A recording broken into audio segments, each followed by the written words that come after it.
Everyone, welcome back to our auto accounting series. In this video, we will discuss what is the analytic accounting and how we can use this analytic accounting in auto configuration in auto accounting module and what are the benefits of this analytic accounting. So इस video में हम discuss करेंगे कि analytic accounting क्या होती है, इसकी configuration कोडों में हम किस तरह यूज़ कर सकते हैं और इसके क्या बेनिफिट्स हैं। बेसिकली जो एनालिटिक अकाउंटिंग है, ये एक बेसिकली कॉन्फ़िगरेशन है ऑटो अकाउंटिंग मॉड्यूल की, जिसके ज़रिए आप अपने किसी भी अपने बिजनेस के एक स्पेसिफिक एरिया की अकाउंटिंग को, फाइनेंशियल डाटा को, फाइनेंशियल रिपोर्ट्स को ईजिली से देख सकते हैं, आइडेंटिफाई कर सकते हैं, उसके अकॉर्डिंग आप डिसीजन ले सकते हैं। फॉर एग्जांपल, अगर आपके पास 5 प्रोजेक्ट्स रन आपके जो बिज़नेस है वो 5 डिफरेंट प्रोजेक्ट्स के ऊपर काम कर रहा है, तो आप ईच प्रोजेक्ट को सेपरेट से देखना चाहते हैं। आप देखना चाहते हैं कि आपका उस प्रोजेक्ट के ऊपर एक्सपेंस कितना आ रहा है और उस प्रोजेक्ट से आप कितना रेवेन्यू जनरेट कर रहे हैं मंथली बेसिस पे या वीकली बेसिस पे। तो आप क्या करेंगे, आप एनालिटिक अकाउंट्स बना लेंगे। जब आप कोई वेंडर बिल पास करेंगे एक्सपेंस का, तो आप जो होगे आप वहाँ पे एनालिटिक अकाउंट उस प्रोजेक्ट को सिलेक्ट कर लेंगे। और जब कभी आप सेल में इनवॉइस में कोई रेवेन्यू जनरेट करेंगे, तो आप उस टाइम भी एनालिटिक अकाउंट वहाँ पे सिलेक्ट कर लेंगे। मंथ एंड पे या जब कभी आप उस एनालिटिक अकाउंट को देखना चाहेंगे, तो आप सिंपली उस एनालिटिक अकाउंट में जाएंगे और देख पाएंगे कि अब तक आपने कितना उस प्रोजेक्ट के ऊपर स्पेंड कर दिया है और कितना आपने उससे रेवेन्यू जनरेट कर लिया है। बेसिकली जो एनालिटिक अकाउंटिंग है हम मैनेजमेंट लेवल के लिए यूज़ करते हैं ऑटो अकाउंटिंग मॉड्यूल में, जो डिसीजन मेकिंग के लिए होती है, जो किसी भी आपके बिजनेस के एरिया को आप अगर आप उसको देखना एनालाइज करना चाहते हैं, तो आप एनालिटिक अकाउंटिंग को यूज़ करते हैं। आप किसी specific product, category, project, department उसके ऊपर भी यूज़ कर सकते हैं। फॉर एग्जांपल, अगर मैं डिपार्टमेंट की बात करूँ, तो आपके बिजनेस में 5 डिफरेंट डिपार्टमेंट हैं और आप 5 डिफरेंट डिपार्टमेंट का एक्सपेंस देखना चाहते हैं कि आपका हर डिपार्टमेंट में एक्सपेंस कितना आ रहा। तो आप 5 डिफरेंट चार्ट ऑफ अकाउंट्स बना लेंगे, सॉरी एनालिटिक अकाउंट्स बना लेंगे और हर एनालिटिक अकाउंट में उस डिपार्टमेंट से रिलेटेड एक्सपेंस को रिपोर्ट करेंगे।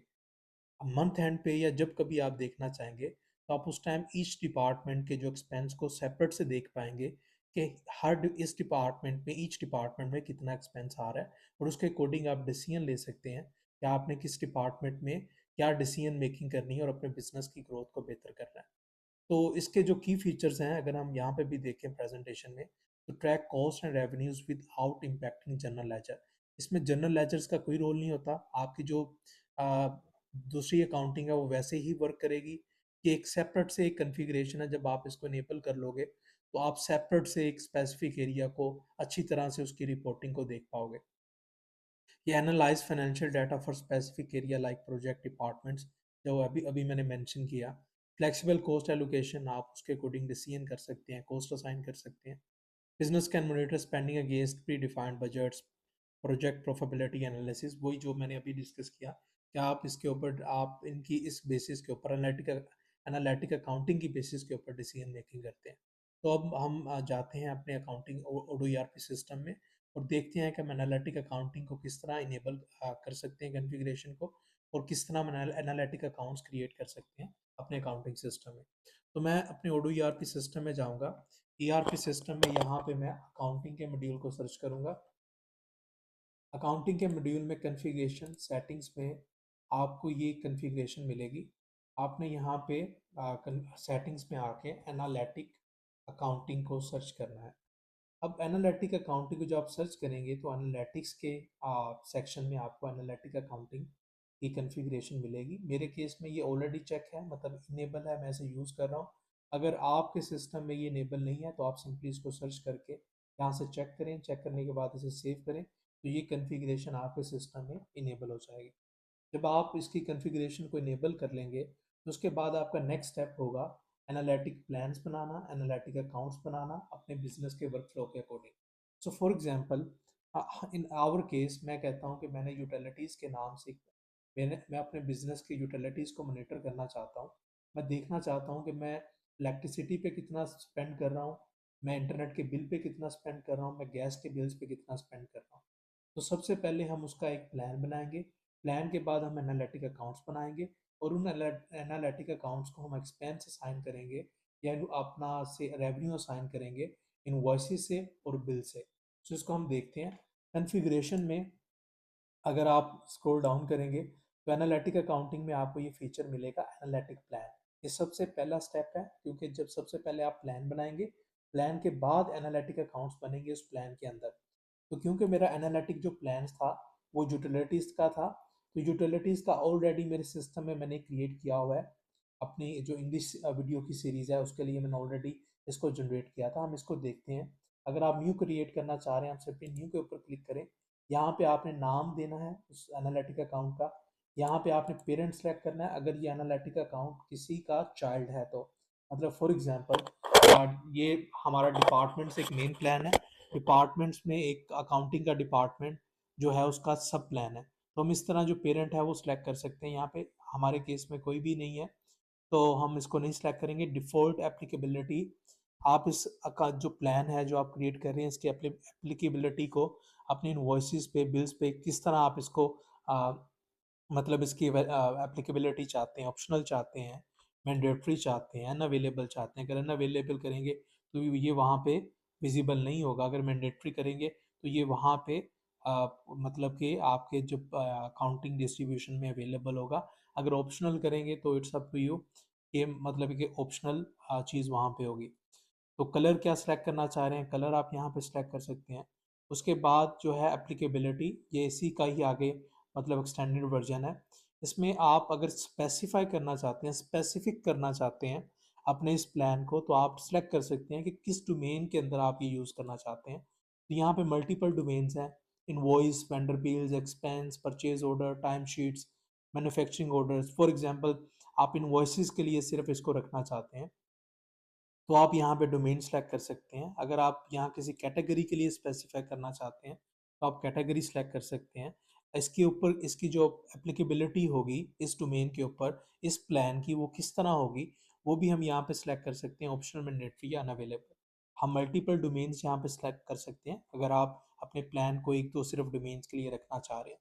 अगर आप अपने प्लान को ओवरऑल रखना चाह रहे हैं, जेनेरिक रखना चाह रहे हैं, तो इसको एम्प्टी रखें। इससे आपका जो आप किसी भी में एरिया में अपने इस प्लान को यूज़ कर सकते हैं।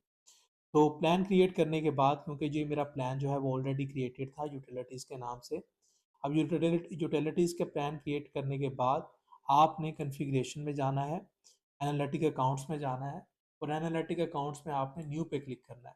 न्यू पे सपोज करें हम एनालिटिक अकाउंट आप क्रिएट करना चाहते हैं इंटरनेट बिल के नाम से। मैं यहाँ पे, या गैस के बिल के नाम से मैं एक प्लान क्रिएट करता हूँ जो कि ऑलरेडी मेरे सिस्टम में नहीं है। मैं एनालिटिक अकाउंट गैस बिल करूँगा। कस्टमर, अगर आप ये कस्टमर स्पेसिफाई करना चाहते हैं इस स्पेसिफिक एनालिटिक अकाउंट के लिए, तो हम यहाँ पे वो चूज़ कर सकते हैं। अदरवाइज इसे जेनेरिक रखें, जो बाय डिफ़ॉल्ट फंक्शनैलिटी उसी कोडों को मैं यूज़ करूँगा, मैं इसे जेनेरिक रखूँगा। रेफरेंस अगर आप देना चाहते हैं, आप रेफरेंस यहाँ पे सिलेक्ट कर सकते हैं। रेफरेंस के टैब में रेफरेंस भी दे सकते हैं। अब यहाँ पे जो मेरा प्लान है, प्लान जो हमने प्रीवियसली क्रिएट किया था, मैं उसी को यहाँ पे सिलेक्ट कर लूँगा, यूटिलिटीज़ को। यहाँ पे आप कंपनी सेलेक्ट कर सकते हैं, मल्टीपल कंपनीज अगर आप डील कर रहे हैं। करेंसी सेलेक्ट कर सकते हैं अगर मल्टीपल करेंसीज है। तो मैं इसको अब सेव कर दूंगा। अब ये मेरा एनालिटिक अकाउंट क्रिएट हो गया। अब मैं अगर वापस अपने प्लान्स में जाता हूँ, कॉन्फ़िगरेशन अकाउंटिंग प्लान्स में जाता हूँ और यूटिलिटीज़ के प्लान में मैं जाता हूँ, तो यहाँ पे अब मेरे पास 3 एनालिटिक अकाउंट्स आ गए हैं, इलेक्ट्रिसिटी, गैस बिल और इंटरनेट बिल। अब हम क्या करेंगे, अब जो है मैंने इस वीडियो में डिस्कस किया कि हम इसके प्लान किस तरह क्रिएट कर सकते हैं, एनालिटिक अकाउंट किस तरह क्रिएट कर सकते हैं। अब एनालिटिक अकाउंट की लाइन पे आप देख रहे हैं कि यहाँ पे डेबिट और क्रेडिट और बैलेंस की इंफॉर्मेशन आ रही है। डेबिट और क्रेडिट, जो आपकी वैल्यू डेबिट हो रही होगी, क्रेडिट हो रही होगी। जैसे यहाँ पे इंटरनेट बिल के केस में हमारी डेबिट हो रही है, क्योंकि जो ये हमारा है ये बेसिकली मतलब कि हमें बताएगा कि ट्रांजैक्शन आपकी किस तरह वर्क कर रही है आपके एनालिटिक अकाउंट में। बैलेंस आपका -300 है, तो इसको हम इस तरह हम इसका यहाँ पे बैलेंस चेक कर सकते हैं। हम सपोज करें किसी भी मंथ में किसी भी टाइम पे आके मैं इंटरनेट बिल्स अपने चेक कर सकता हूँ कि मैंने कितना स्पेंड किया, कितनी अमाउंट मैंने स्पेंड की इंटरनेट बिल पे, कितनी अमाउंट गैस बिल के ऊपर स्पेंड की, कितनी इलेक्ट्रिसिटी के ऊपर स्पेंड की। तो इस वीडियो के लिए इतना ही। अगली वीडियो में हम डिस्कस करेंगे एग्जाम्पल के साथ कि हम वो एक्सपेंस को किस तरह रिकॉर्ड कर सकते हैं गैस बिल में, इलेक्ट्रिसिटी बिल में। और ये मतलब कि फिर हम डिस्कस करेंगे कि हम इसको ऑटोमेट किस तरह कर सकते हैं डिस्ट्रीब्यूशन मॉडल के थ्रू। तो stay tune for my new video, हम इसको न्यू वीडियो में डिस्कस करेंगे। अगर ये वीडियो आपको पसंद आई, इसे लाइक करें, शेयर करें अपने दोस्तों के साथ जो ओडो को सीख रहे हैं। और stay tune for my new video.